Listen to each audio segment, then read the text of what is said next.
Okay, so to summarize what I've done, jack up the tire, release the park brake, loosen the lugs just a little bit while the vehicle's still on the ground, jack it up onto a jack, put a stand underneath it. Don't ever work underneath a car without something to hold it up just in case the jack fails. Remove the rest of the lug nuts, take the wheel off, take the two 30mm nuts off the back side that hold the motor assembly onto the rear parking assembly. Pull it off,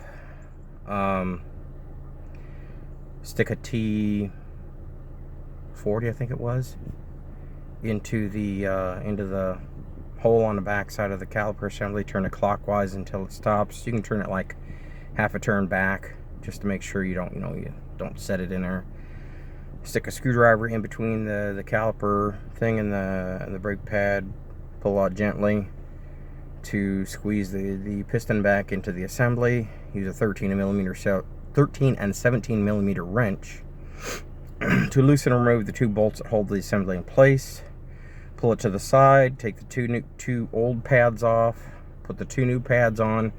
I did learn that you might use, because of the little springs that are on the wings, you might use a pair of pliers to pinch those a little bit so that you can put them in a little easier. Make sure that you've got the correct pad on the correct side of the brake rotor. Before I did put those on, I did clean the brake rotors off and inspect them. Made sure to clean them with brake clean and wipe them down. There were no grooves, so there was really no necessity to have them turned or anything like that. Put the new pads on. Put the assembly back into place. Put the 13mm bolt back in. Tighten it down with the 13 and 17. Wiggle the caliper a little bit from the opposite side to make sure to kind of push those pads out just a little bit, and so you can spin the caliper to make sure that nothing's binding. Put the you might, like I said, put a little bit of silicone, whatever, on that. Light lubricant on that O-ring. Put the electric unit back on the back side. Put the two bolts in, tighten them down.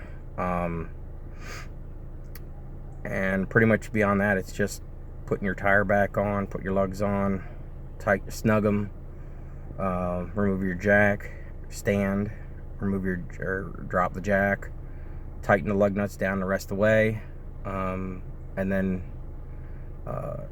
test drive the car. Always test drive it for a little while, pull over, do a couple miles, and then check to see if you've got any overheating. Maybe you have something binding, you didn't do it right.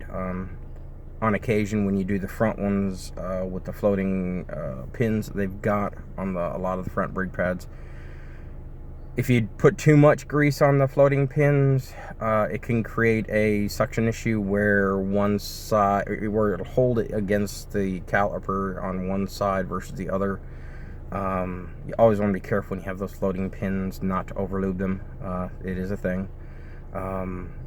And you can create overheating issues and fry pads or warp a rotor or whatever. Beyond that, pump your brakes 3 or 4 times when you first get in the car. Make sure your pads are touching the rotors again. You've reset those pistons where they should be. Test your parking brake a few times, and then take it on a test drive. And like I said, make sure to check for overheating. That's about it. It's a lot simpler than I thought. Hell, I spent more time getting my tools out and putting the car up on jacks than I actually did doing the work. Good luck.